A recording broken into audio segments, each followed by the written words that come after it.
What I see, I have a special interest in diabetic care, so I see type 1, type 2 diabetic patient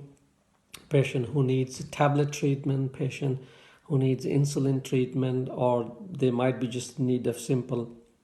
lifestyle advice.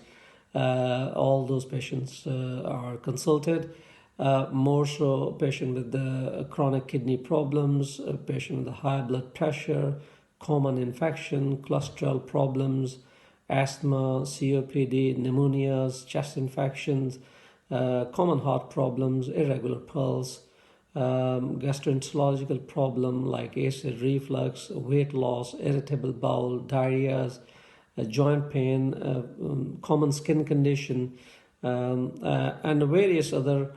family medical issues like minor gynecological problems and pediatric issues are also dealt.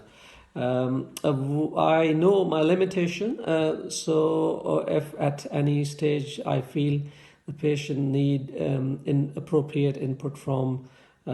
specialties, the patient's initial investigation and workup is done, and then appropriate refer to the respective specialties arranged so that the specialist care can be sorted out.